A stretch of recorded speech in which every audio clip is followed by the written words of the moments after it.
para nosotros un privilegio estar nuevamente con ustedes. En esta mañana queremos darles la bienvenida a todos para comenzar la quinta parte de nuestro estudio que estamos dando, un paseo por el santuario, la casa del Mesías. Recuerden que hemos venido estudiando la parte número 1, la vida perfecta del Señor Jesús aquí en la tierra, tal cual, ¿no es cierto?, la ley demandaba, la vida perfecta, y lo demanda aún ahora. Luego murió en la cruz del Calvario como el Cordero de Dios que quita el pecado del mundo, recuerden. Tenemos a un Redentor que vivió una vida pura y santa, sin pecado, aunque fue tentado en todo, según nuestra semejanza, pero sin pecado. Luego tenemos a un Redentor crucificado, pagando la culpa de nuestros pecados. Y la vez pasada hablamos acerca de la resurrección del Señor Jesús, dando así la victoria a todo ser humano que por Él se acerca a Dios, viviendo siempre para interceder por nosotros. La semana pasada, la parte número 4, hablamos acerca de la intercesión del Señor Jesús en el lugar santo. Después que ascendió al cielo, comenzó su trabajo de intercesor por usted y por mí, para que usted y yo podamos llegar al Padre a través de Él. Y vemos que el Señor Jesús, habíamos dicho, que cuando Él murió en la cruz del Calvario, murió haciendo provisión para todos los seres humanos que jamás hayan vivido aquí en la tierra. Y que resucitó entre los muertos, dando la oportunidad a todo aquel que en Él crea de no perderse, más tener vida eterna. Y luego dice el apóstol Juan: hijitos míos, estas cosas os he dicho para que no pequéis. Y si alguno hubiere pecado, abogado tenemos para con el Padre, a Jesucristo el justo. Vemos que el Señor Jesús está intercediendo por los que por Él se acercan a Dios. Habíamos dicho la semana pasada que el Señor Jesús está intercediendo por nosotros como nuestro abogado. Y que como nuestro abogado nosotros tenemos que buscarle, emplearlo, si cabe el término, como nuestro abogado. Hoy, recuerden que los abogados están en los juicios para defenderlos, para saber si usted es o no es inocente, si todo lo que profesamos es o no es verdadero. Y la parte que hoy vamos a estudiar está escrita en la Biblia, en el Antiguo Testamento, que es la purificación del santuario, el juicio. Y en esta ocasión, yo quiero estudiar con ustedes el quinto paso, el juicio en el lugar santísimo. Recuerden que en el cuarto paso el Señor Jesús está intercediendo por nosotros. Y que la Biblia dice en el libro de Daniel, capítulo 8, verso 14, dice: y hasta 2300 tardes y mañana, luego el santuario será purificado. Esta es una de las profecías más largas que se encuentran en la Biblia. Hasta 2300 tardes y mañana, luego el santuario sería purificado. Ustedes saben que en el antiguo santuario terrenal, el cual era una sombra del celestial, casi todo, según Hebreos capítulo 9, verso 22, es purificado según la ley con sangre. Y sin derramamiento de sangre no se hace remisión de pecados. En otras palabras, era necesario que el Señor Jesús nosotros con su sangre a favor nuestro, a favor del pecador. Porque sin derramamiento de sangre no hay remisión de pecados. Y durante el servicio diario del santuario, recuerden que los sacerdotes transferían. Comencemos desde el principio diciendo, cuando un pecador, cualquiera que este haya sido, venía al santuario trayendo una ovejita, un corderito, los sacerdotes lo recibían y él, el pecador, ponía sus manos sobre la cabeza del animalito confesando sus pecados. El inocente animalito era degollado y ofrecido como sacrificio. Su sangre era tomada y era, ¿no es cierto?, puesta en el santuario. Eso representaba el sacrificio expiatorio de nuestro Señor Jesucristo, quien fue a interceder por nosotros en el lugar santo con su propia sangre. Entonces, el pecador quedaba limpio de sus pecados, pero el santuario quedaba contaminado. Por eso es que Daniel dice, hasta 2300 tardes y mañana, y luego el santuario será purificado. Ahora, esto sucedía una vez al año en el santuario terrenal. Y ustedes saben el proceso que la Biblia dice en el libro de Levíticos. El sumo sacerdote se purificaba, ofrecía un sacrificio por él mismo.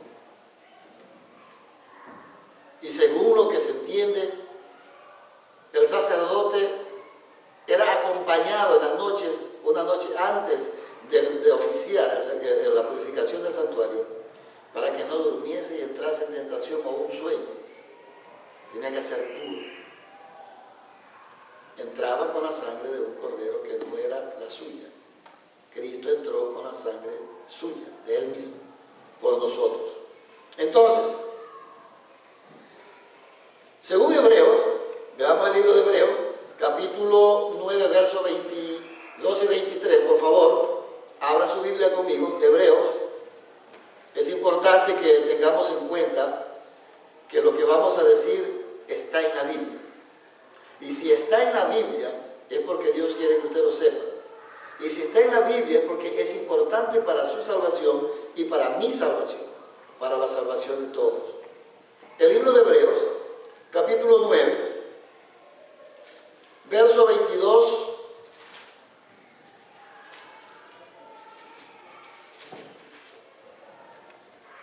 y 23, dice la palabra de Dios. Y casi todo, recuerden, Hebreos 9, 22 y 23.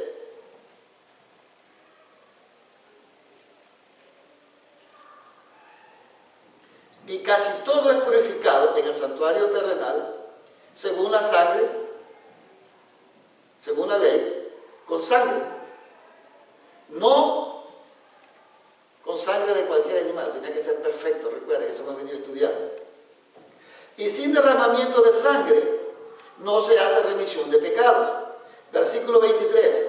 Fue pues necesario, escuche bien, algo necesario, importante, que las figuras del santuario terrenal, de las cosas celestiales, el santuario celestial, fuesen purificados con sangre de animales, desde aquí el terrenal. Así, pero las cosas celestiales mismas, el santuario celestial, con mejores sacrificios, la sangre de Cristo nuestro Salvador, que estos, lo que se ofrecían en el antiguo, ¿no es cierto?, santuario, la sangre de estos animales. Entonces, nosotros, cuando venimos al Señor Jesús, el Señor Jesús nos acepta tal cual somos y nos ofrece su perdón. Luego, ¿no es cierto?, creemos, nos arrepentimos, confesamos nuestros pecados, nos bautizamos, nacemos a una nueva vida, el Espíritu Santo toma el control de nuestras vidas y llegamos a ser una nueva creación, de acuerdo a la Biblia, 2 Corintios 5, 17. Una nueva creación. En otras palabras, Jesús, debe ser una nueva persona. Las cosas viejas debieron pasar y todas son hechas nuevas. Pero ¿cómo saber si todos los que venimos a la iglesia o los que profesamos creer en Dios y haber dado nuestras vidas a Dios, vamos a ser salvos? Es por eso que necesitamos un arrepentimiento genuino, el cual es el fruto del Espíritu, y el fruto del arrepentimiento genuino es una vida transformada. Eso es el ideal bíblico. Esto es el ideal bíblico. Pero en la realidad, nosotros vemos que mucha gente viene a la iglesia, muchos andan con una Biblia, muchos oramos y hablamos con el Señor, y creemos que con el estilo de vida que llevamos, vamos a llegar al cielo. Por eso es necesario que nosotros entendamos el proceso del juicio que el Señor Jesús está realizando por su pueblo, por su pueblo. Entonces, ustedes recordarán que todos los héroes de la Biblia, en el libro de Hebreos, el capítulo 11, hicieron algo como resultado de haber tenido un encuentro con Dios. Y sus vidas fueron transformadas. Y la Biblia dice que caminó Enoc con Dios y se le llevó Dios porque caminó Enoc con Dios.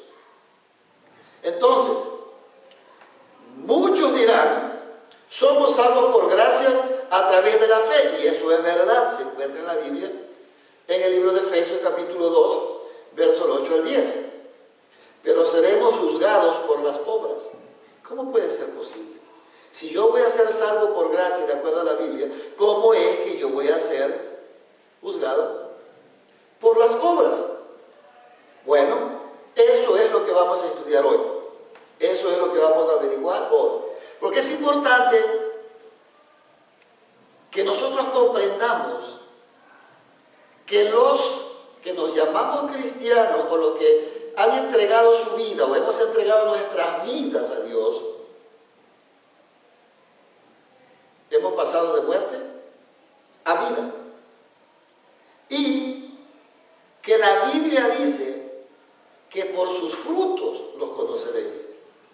Es decir, si usted dice que es un cristiano entregado a Dios, su vida tiene que reflejarla.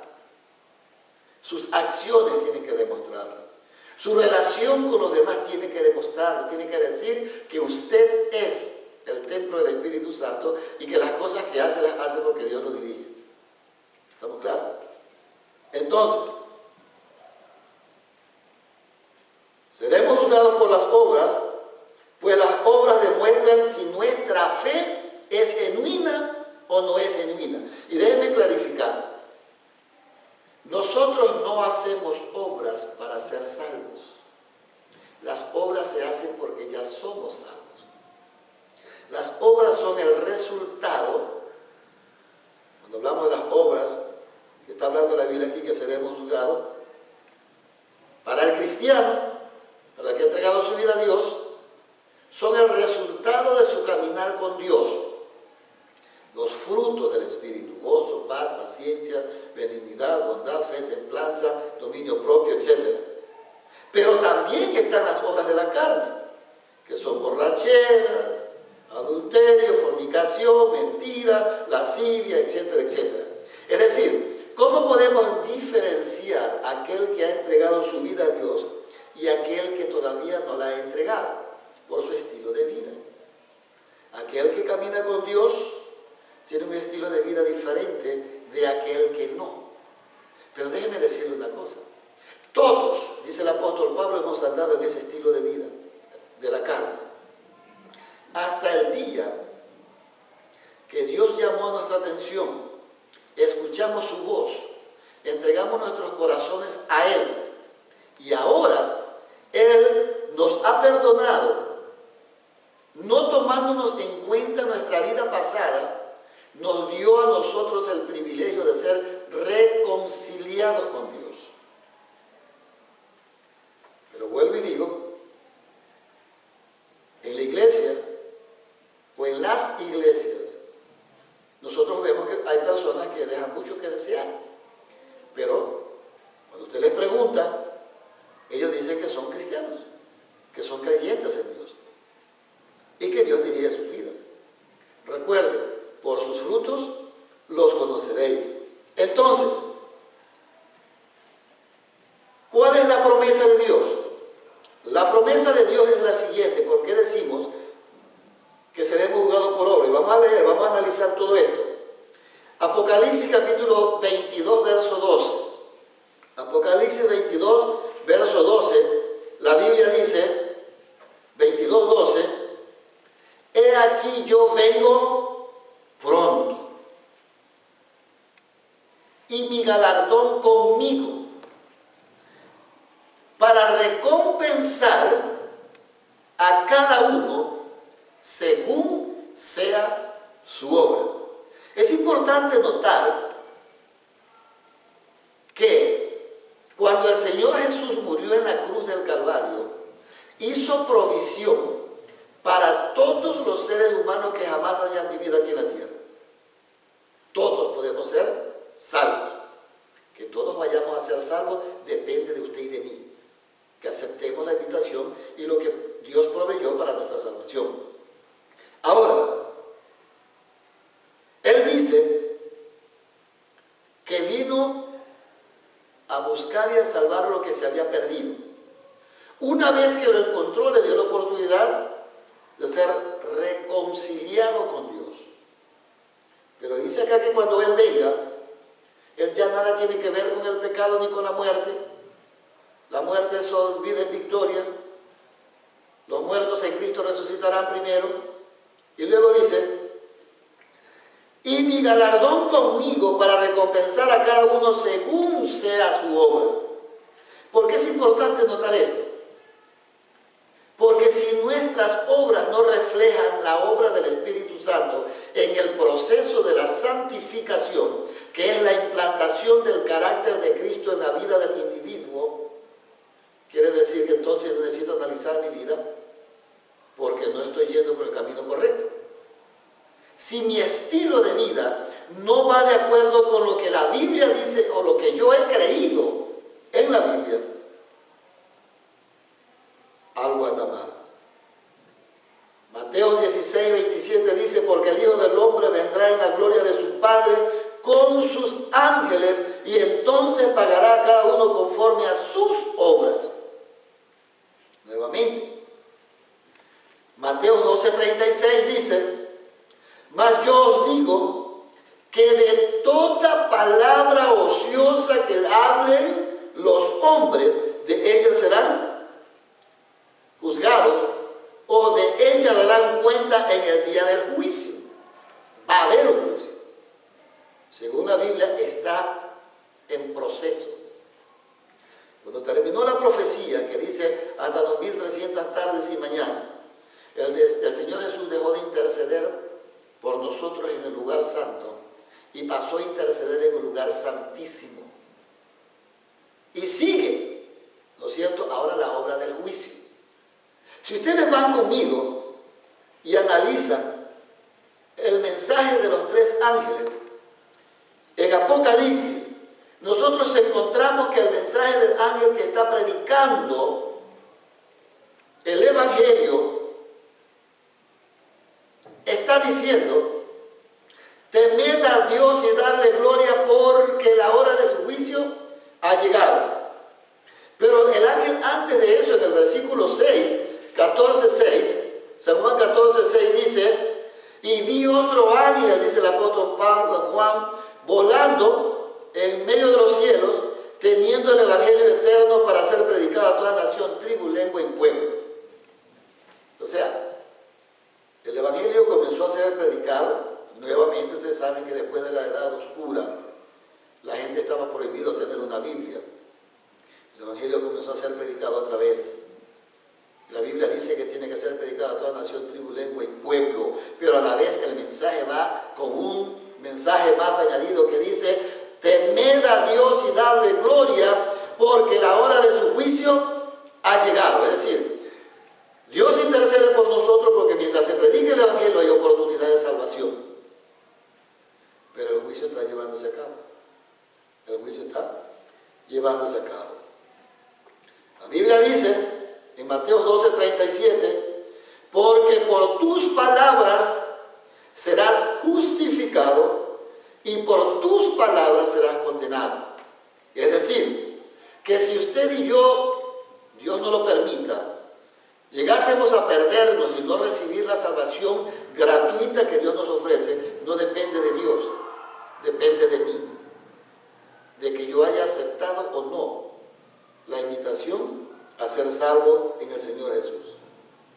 Eclesiastés capítulo 12, versos 13 y 14 dice: el fin de todo discurso oído es este.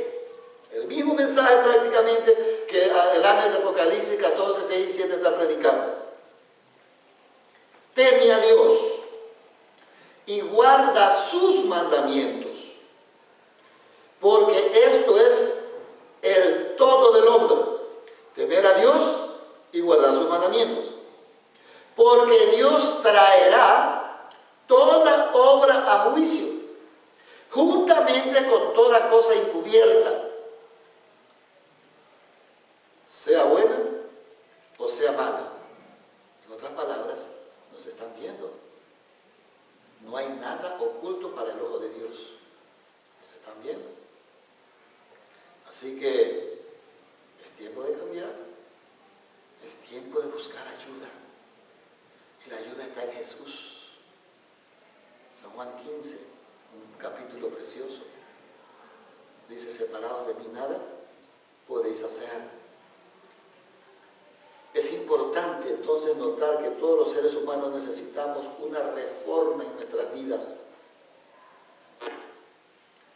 Una reforma que nos lleva al arrepentimiento.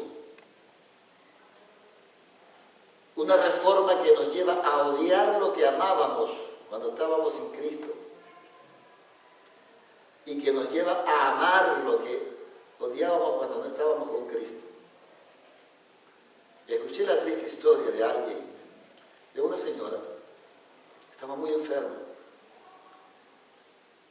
Y yo estaba orando para que Dios enviase a alguien a la casa de esta señora, para que le prediquen la palabra de Dios y le den esperanza en sus últimos días. Y cuando las personas fueron a visitarle, apareció uno de los hijos de la señora y dijo: no, mi madre no necesita de eso. Nosotros creemos en esto y ella no necesita de ningún evangelio. Amigos, ¿quién en esta vida no necesita de Dios? ¿Quién en esta vida no necesita de un Salvador? Tenga cuidado. Deje que las demás personas decidan por sí mismas. En términos de las responsabilidades del ser humano, hay tres cosas importantes que usted debe de saber, que no puede hacer por los demás. Primero, nosotros no podemos obligar a nuestros hijos o a nuestros seres queridos a estudiar la carrera que nosotros pensamos que es la mejor carrera. Porque nadie hace a gusto lo que no le gusta. Primer paso, no obligar a nadie a estudiar lo que no nos gusta. Segundo, nadie debe obligarte a casarte con la persona que no es de tu agrado y que no amas. No porque mi papá, mi mamá, mi tío, mi pariente me dijo que él o ella era, no. Recuerde que usted la que va, o usted el que va a estar muchos años practicando una profesión que no le gusta porque otros le dijeron la estudió, o durmiendo y viviendo con una persona que no es desagrada porque a otro pensó o le agradó que esa era. Y el tercer paso, el servir a Dios. Bendito sea Dios que la salvación es individual. Es una decisión que cada ser humano debe de tomar. Porque nadie puede sentir lo que tú sientes y lo que yo siento, sino uno mismo. Y nadie sabe la necesidad que usted y yo tenemos de Dios, sino nosotros mismos. Necesitamos estar a cuenta con Dios. Cuando nosotros hacemos o tomamos decisiones en base a estos principios, vamos a ser más felices de que cuando seguimos lo que los demás dicen. Es importante seguir lo que Dios dice. Él es nuestro creador. Él nos hizo. Él sabe lo que es mejor para nosotros. Entonces, todos aquellos que antes éramos arrogantes, vanidosos, vanagloriosos, que nos creíamos la divina pomada y que pensábamos que, inclusive en las iglesias, hay mucha gente que piensa que porque viste bonito, porque son simpáticos, porque tienen tantos años en la iglesia o tienen cargos en las iglesias, piensan que ya tienen el cielo ganado. No. Recuerde que Dios se sirve de lo humilde, de aquello que se deja usar, por Dios. Recuerde que los cristianos no debemos andar buscando el adorno exterior ni las riquezas de este mundo. Nuestra mirada debe estar puesta en Jesús, el autor y consumador de nuestra fe. Ahora, recuerden que estamos hablando de que el Evangelio se está predicando y de que un juicio se está llevando a cabo. Solo los casos de aquellos que han reclamado a Cristo en algún momento como su Salvador personal entran en perspectiva de juicio investigador antes de la segunda venida de Cristo. Es importante notar que el juicio del cual la Biblia habla y del cual se llevaba a cabo en el pueblo de Israel, en el santuario terrenal, era solo para el pueblo de Dios, no para los de fuera. Porque solo en el pueblo de Dios es donde están los que están escritos en el libro de la vida del Cordero. Los que están afuera están siendo invitados, al mensaje del primer ángel, invitados, mientras el juicio se lleva a cabo. Imagínense si Dios comenzase juzgando a los que están afuera y no a los que están adentro, entonces sería difícil de salvarse. Pero Dios comenzó el juicio por su casa. El primero en arrepentirse, ¿quién fue? Fue Adán. Y Dios ha comenzado su juicio desde 1844, según la profecía de Daniel 8:14, con Adán. Y ha ido avanzando en el juicio hasta ahora. Y dice el versículo que, 1 de Pedro 4:17, que solo los que hemos entregado nuestra vida a Cristo, ¿no es cierto?, estamos en la lista de los que vamos a ser juzgados. En la segunda venida de Jesús se llevará al cielo a los fieles, así que deben ser juzgados antes.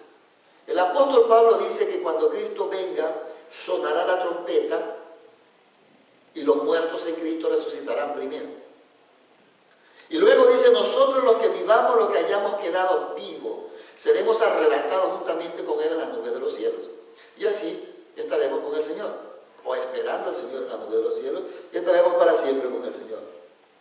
Entonces, si van a ser llevados al cielo, necesitan ser juzgados primero. Los que no han creído en el Señor Jesús serán juzgados después. Eso lo analizaremos en otra parte del tema que estamos desarrollando ahora. Entonces, no hay ninguna urgencia de juzgar a los que ya se perdieron, a los que no están escritos en el libro de la vida. El motivo del juicio, escúcheme bien, no es para demostrar solamente que Dios es justo y veraz. Es para demostrar en todo el universo por qué X persona que parecía que era tan entregada a Dios no se salvó, no ha sido salva, no está con Dios. Entonces, entonces para poder pagar a cada uno según sea su obra, se necesita hacer un juicio para poder entender bien, ¿no es cierto?, por qué está recibiendo la recompensa de vida eterna o está recibiendo la recompensa de muerte eterna.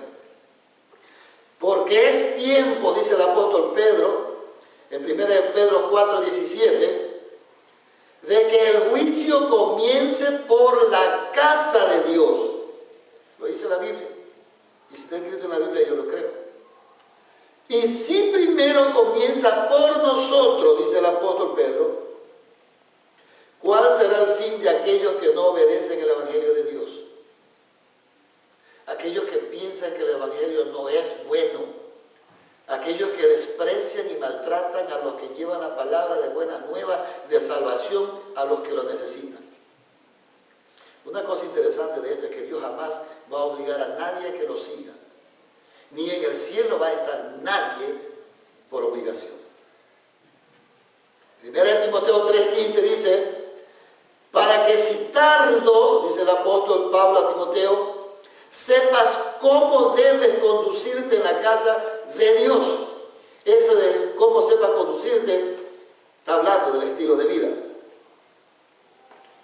En la casa del Dios, que es la iglesia del Dios viviente, columna y baluarte de la verdad. Recuerden, mientras los hombres moran todavía en la tierra, se verifica en el cielo, a través del juicio investigador en los atrios celestiales, la vida de los creyentes o de los que profesamos creer en Dios. Delante de Dios pasa el registro de la vida de todos los profesos seguidores del Señor Jesús. Todos son examinados según lo registrado en los libros del cielo. Y según sus hechos, queda para siempre fijado el destino de cada uno de nosotros. Esto lo pueden encontrar en un libro precioso que se llama Palabra de Vida, del Gran Maestro, página 252. Todos los creyentes vamos a ser examinados. Y ojalá que no nos suceda como le sucedió al rey de Babilonia. Pesado fuiste en balanza y fuiste hallado culpable, porque tuvo la oportunidad de entregar su vida al Dios verdadero y no quiso. Despreció a aquellos que podían haberlo ayudado a conocer mejor a Dios y prefirió seguir sus propias ideas y su propio razonamiento. Vuelvo a preguntar, ¿necesita Dios de un juicio? ¿Necesita Dios de un juicio? La respuesta a esta pregunta es claramente sencilla. No, Dios lo sabe todo. Dios sabe hasta lo más íntimo suyo y mío. Dios conoce lo nuestro. Dios sabe las cosas que hacemos con buenas intenciones y las que no hacemos con buenas intenciones.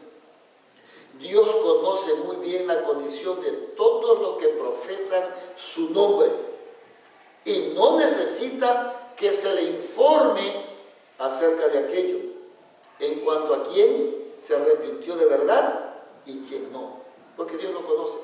Recuerden que la Biblia dice, por sus frutos los conoceréis.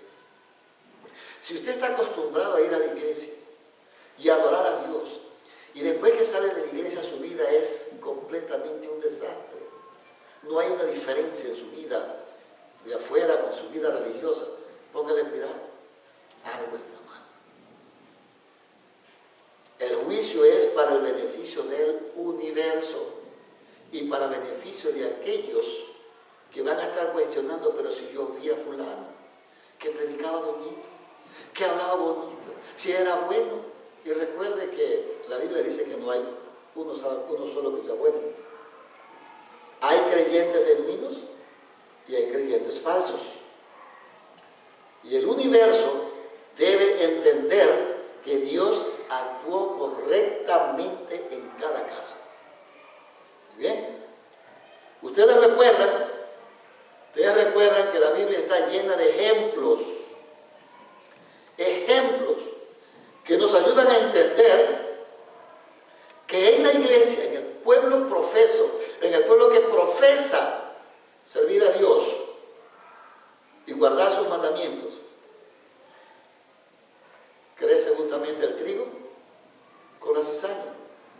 Según el libro de Mateo, capítulo 13, versos 24 al 30, y luego nos vamos al 37 al 43, nosotros encontramos la parábola del trigo y la cizaña. Dice la Biblia, les refirió otra parábola diciendo, el reino de los cielos es semejante a un hombre que sembró buena semilla en su campo. Versículo 25, perdón. Pero mientras dormían los hombres, ¿quiénes dormían? ¿Dios o los hombres? No, los hombres, nosotros. Vino su enemigo y sembró cizaña entre el trigo y se fue. Ustedes recuerdan que cuando el enemigo vino a Eva, por medio de la serpiente, sembró la duda en la mente de ella. Y una vez que sembró la duda en la mente de ella, ya las cosas no fueron iguales. Y dice aquí que cuando usted y yo nos descuidamos, nos dormimos, el enemigo viene y siembra en nosotros la mala semilla. Y se fue. Y cuando salió la hierba, sigue diciendo el versículo, y dio fruto, entonces apareció también la cizaña. Vinieron entonces los siervos del padre de familia y le dijeron, Señor, ¿no sembraste buena semilla en tu campo? ¿De dónde pues tienes cizaña? Si el amor de Cristo abarca a todo ser humano y su perdón es para todos los seres humanos, y si usted ha aceptado a Cristo como su Salvador personal, y Cristo le ha perdonado sus pecados, usted debería ser el buen trigo. Pero cuando usted permite que la duda entre en su mente y el descuido, el cual tiene un precio muy elevado, entonces usted comienza a flaquear. Y cuando llega el momento de dar frutos, los resultados se hacen notar. El juicio es para poder demostrar al universo que aquellos que profesaron entregar su vida a Dios, pero que no vivieron de acuerdo a sus principios, o los principios establecidos con la Biblia, no pueden ser salvos. No importa quién sea. Puede ser el ministro más elevado o el hombre más pequeño en la iglesia.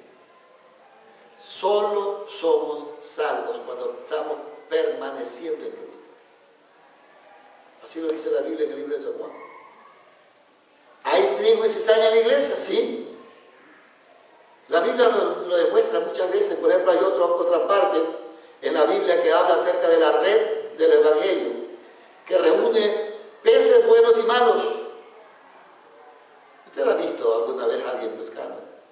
¿Se ha dado cuenta cómo se seleccionan, ¿no es cierto?, los peces buenos y los que no son buenos, se los echa nuevamente? Solo se cosecha lo bueno.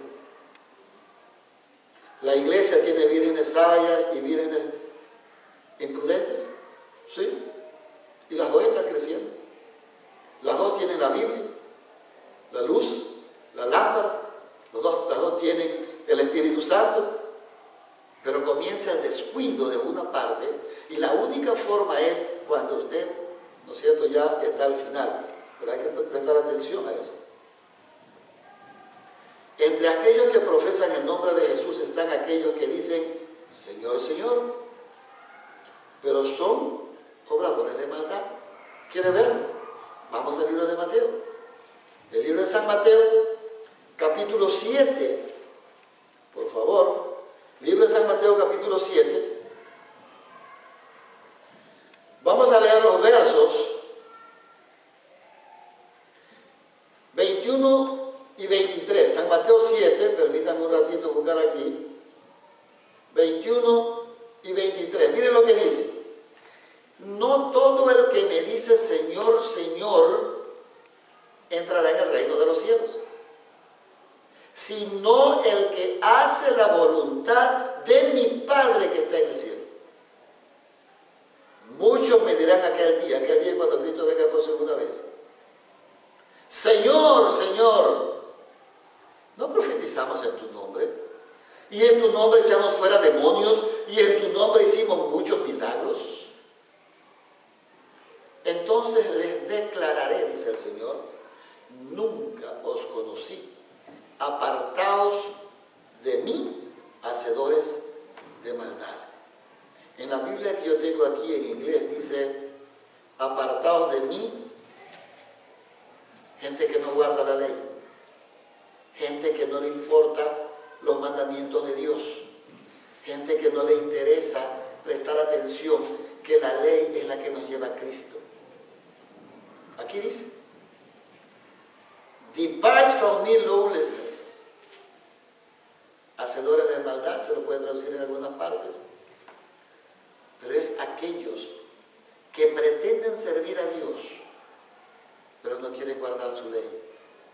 En todo reino hay principios y reglamentos que obedecer.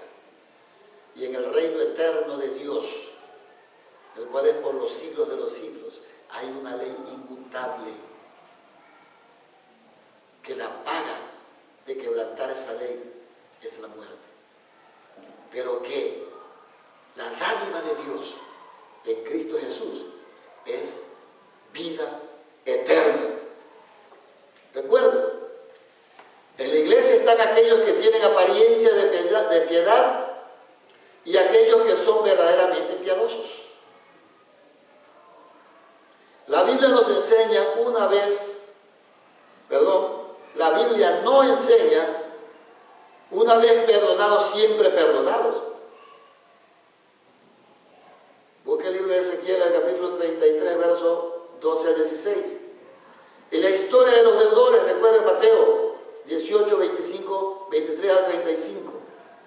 Si el arrepentimiento no es genuino, el juicio revocará el perdón que le fue concebido. Y usted busca el libro de Mateo, sigamos en el libro de San Mateo. Hay una hermosa parábola, y con esto vamos a terminar. Porque hay mucha gente que piensa que una vez que Dios le perdonó, ya está perdonado por siempre. Hay una parábola aquí de un hombre que le debía a su señor 10,000 talentos. Y de uno que le debía a este otro señor 100 denarios. Un denario es un día de trabajo. Un talento probablemente es un año y más de trabajo en aquel entonces. Imposible de pagar. 10,000 talentos. Pero aquel hombre que le debía al Señor Jesús, Mateo, recuerden que estamos en el libro de San Mateo, capítulo 18. Vamos nuevamente al libro de San Mateo, capítulo 18. Los versos 23 al 35. Y dice así: por lo cual el reino de los cielos es semejante a un rey que quiso hacer cuenta con sus siervos. Y comenzando a hacer cuentas, le fue presentado uno que le debía 10,000 talentos. A este, como no pudo pagar, ordenó su señor venderle, y a su mujer e hijos, y todo lo que tenía para que pagase la deuda. Versículo 26. Entonces el siervo, postrado, le suplicaba diciendo: Señor, ten paciencia conmigo y te lo pagaré todo. El señor de aquel siervo, movido a misericordia, le soltó y le perdonó la deuda. ¿Cuál de ustedes o yo podemos pagar la deuda de nuestros pecados? Ninguno. Y como es imposible para usted y para mí poder pagar nuestra deuda, tenemos que venir a Jesús, que es el Cordero de Dios que quita el pecado del mundo. Él murió por nosotros, dio su vida por nosotros, pagó el precio, muriendo en la cruz del Calvario, para que usted y yo podamos venir al Padre confiadamente. Pero saliendo aquel siervo, halló a uno de sus consiervos que le debía 100 denarios, y haciendo de él, le rogaba diciendo: págame lo que me debes.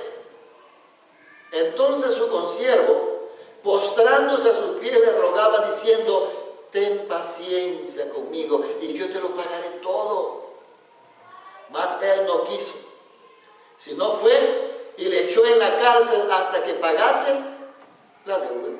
100 denarios, si el hombre hacía cuentas, 25 centavos por día, podía talentos, y por más que el hombre se esforzase, nunca le iba a pagar. Y viendo sus consiervos, en este caso la parábola, ¿no es cierto?, lo que pasaba, se entristecieron mucho y fueron y refirieron a su señor todo lo que había pasado. Entonces, llamándole su señor, le dijo: siervo malo, malvado, toda aquella deuda te perdoné porque me rogaste. ¿No debías tú también tener misericordia de tu consiervo, como yo tuve misericordia de ti? Esto es importante que usted preste atención. Entonces su señor, enojado, le entregó a los verdugos hasta que pagase todo lo que le debía. Así también mi Padre Celestial hará con vosotros si no perdonáis todo, de todo corazón, cada uno a su hermano sus ofensas. ¿Puede revocar Dios el perdón? La Biblia dice que sí. ¿Por qué creen ustedes que el Padre nuestro, la oración modelo, dice: perdónanos nuestras ofensas así como nosotros perdonamos a nuestros deudores? Porque Dios quiere que usted y yo experimentemos lo que Él ha hecho por nosotros, poniéndolo en práctica con nuestro prójimo. Aquí dice que después de haber sido perdonada toda la deuda, y el libro de Romanos 8, mire lo que dice, Romanos 8. Por favor, me encanta la Biblia porque la Biblia tiene la verdad. Dice el versículo 1, no hay condenación para los que están en Cristo Jesús. Fuimos perdonados. Pero cuando ya no estamos en Cristo Jesús, todo vuelve otra vez. Dice el versículo, entonces su señor enojado le entregó a los verdugos hasta que pagase toda la deuda que debía o que tenía. ¿Cuándo iba a pagar? ¿Cuándo usted y yo podemos pagar la paga del precio que nos pone el pecado, la muerte? Nunca. Ni así muramos. No hay forma de pagar nuestra deuda. Por eso la Biblia dice en San Juan 3:16, porque de tal manera amó Dios al mundo, 14 y 15, para que todo aquel que en Él crea no se pierda, mas tenga vida eterna. Si alguno está en Cristo, nueva criatura es. Las cosas viejas pasaron, he aquí todas son hechas nuevas. Entonces, ¿por qué es importante el juicio? Porque en el juicio se va a encontrar el verdadero seguidor de Dios y el que no es verdadero seguidor de Dios. Aquel que aparenta servir a Dios y aquel que verdaderamente sirve a Dios. Aquel que dice, pero que no vive. Ustedes ven en el libro de Mateo capítulo 7 que todos aquellos que están recibiendo de parte de Dios el apartados de mí, hacedores de maldad, no os conozco, son gente que vivió haciendo milagros. Fue gente que vivió sacando demonios. Fue gente que vivió profetizando. Y para poder hacer todas estas cosas, esta gente debió haber comenzado bien con Dios. Pero en el camino se desviaron y no siguieron el rumbo que la palabra de Dios dice, sino lo que ellos pensaron que decían. Recuerden, la palabra de Dios es como una espada de dos filos que penetra hasta lo más profundo y hace que usted y yo sentamos ese arrepentimiento que por nuestra causa Cristo murió y padeció de la forma que padeció para que usted y yo disfrutásemos de salvación y vida eterna. La palabra de Dios dice que venid luego y estemos a cuenta. Búsquelo, Isaías 1:18. Jesús mismo dijo, yo he venido para que tengan vida y para que la tengan en abundancia. ¿Quién toma la decisión? Dios está predicando el Evangelio todavía. Hay un cierto tiempo de gracia que un día terminará. No deje para mañana lo que pueda hacer hoy. Hoy es el día de entregar la vida a Jesucristo. Hoy es el día de tomar la decisión de cambiar de rumbo, de dejar de huir de Dios y buscarle a Él. La Biblia dice que de qué le valiera el hombre que amontonase toda la riqueza de este mundo y al final perdiese su vida. De nada. Cuando usted y yo nos muramos, solo nos llevaremos los cuantos trapitos que nos pongan encima y nada más. Recuerden, el ser humano vive luchando y peleando por lo que no trajo y por lo que no se llevará. Vivimos sofocando nuestras vidas, siempre postergando nuestro encuentro con Dios, luchando por lo que no traímos cuando fuimos nacidos y lo que no nos llevaremos cuando nos muramos. La decisión es suya. Cristo le ama. Cristo quiere ser parte de su vida. Cristo quiere ayudarle a resolver sus problemas. Cristo está dispuesto a venir a su casa, a cenar con usted y usted tenga un encuentro con Dios. La Biblia dice que el que a mí viene no le echo fuera. Que en el mundo tendremos aflicción, pero si tenemos nuestros ojos puestos en Jesús, el autor y consumador de la fe, alcanzaremos misericordia. El juicio que Dios está realizando es para sanear los verdaderos seguidores de Dios y los que aparentan seguir a Dios. Si usted quiere ser un verdadero seguidor de Dios, si usted está en esta mañana deseoso de que Cristo interceda por usted y ponga su sangre en favor suya, levántese conmigo. Amén. Amén. Y oremos. Soberano Dios y Padre que estás en los cielos, porque para siempre es tu misericordia, te alabamos y te damos gracias, porque a través de nuestro Señor Jesucristo hay salvación y vida eterna. Hay esperanza para nosotros, porque a través del Señor Jesús tenemos confianza de acercarnos al trono de la gracia, confiados de que a través de Él usted nos ve como que si nunca hubiésemos pecado.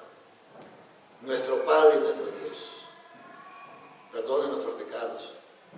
Y hoy, entregando nuestras vidas en sus manos, le aceptamos como nuestro Salvador personal. Cámbienos, transfórmenos y ayúdenos a cumplir con la parte que nos toca, Padre. Que cuando nuestro nombre llegue delante de usted y los registros de nuestra biografía humana, todos nuestros palabras, actos que hayamos cometido, Señor, hayan sido limpiados con la sangre del Cordero y que usted nos vea puros y limpios como ve al Señor Jesús. Padre, en sus manos nos encomendamos, porque separados de usted no podemos hacer nada. Bendito seas porque eres bueno, Dios eterno, en el nombre de nuestro Señor Jesús.